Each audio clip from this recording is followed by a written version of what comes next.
కూడా దీనివల్ల లాభం తెలియలేను భక్తి మార్గము ఏమిటో చక్కగా ఇక్కడ ఏం చెప్తున్నారు అన్నారు.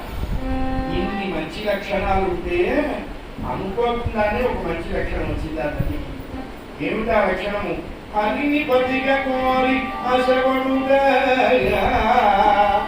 ఎక్కడ సేన, ఎక్కడ తోడి, ఎక్కడ తేలిక. అందుకే హరికథ కష్టం. హరికథ చెప్ప మాకు అంత తేలిక కాదు, చెప్పడం కష్టం కాబట్టి దీన్ని హరికథ అన్నారు. హరికథ అంటే అర్థం ఏంటన్నారు? కథాంత ముందు కథకు బ్రహ్మ నిరూపణము చేయవలే అని చెప్పారు నారాయణ దాస్ గారు. బ్రహ్మ నిరూపణము జరిగిన కథ మాత్రమే హరికథ ఎనబడును. అట్లు బ్రహ్మ నిరూపణము కాని కథలు అచ్చులలో హరికథ, అరకథ, అరకొర కథలు అనంబడు కానీ హరికథలు అనంబడు అని చెప్పారు మహానుభావుడు. ఎంత కష్టమో ఇది అయ్యా. అలా పరమాత్మ ఎందు ఆశతో పరమాత్మనే వివాహం చేసుకోవాలి, పరమాత్మకి ఇల్లాలి కావాలి, పరమాత్మ ఇంట్లో దీపం వెలిగించాలి అనేటువంటి లక్షణంతో ఈ తల్లి ప్రకాశిస్తూ ఉంటే అన్నగారికి దుర్మార్గుడు ఉన్నాడు కదా, వాళ్ళ మనస్సులో వేరే ఆలోచన వచ్చింది.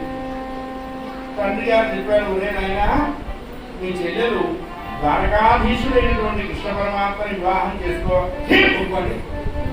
పెద్దతనం వచ్చిన కొద్ది బుద్ధులు నాశనం ఉపయోగిస్తే ఇదే బుద్ధి ఎక్కడుంది? 7 ఎగసానా బుద్ధి తెగసానా? చెల్లరే తెల్లి ఓ తల్లి తండ్రులారా, ఈ బుద్ధి ఏమైందయ్యా?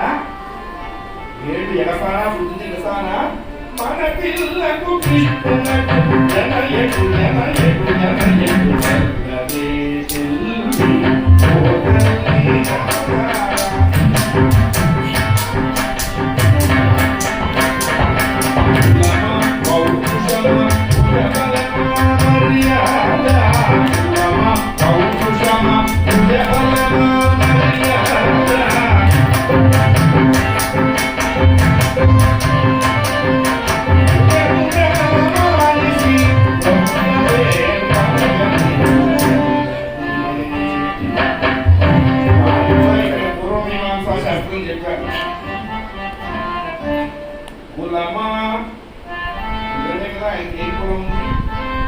పౌరుషమా, ఆయన కాని పౌరుషం ఏముంది?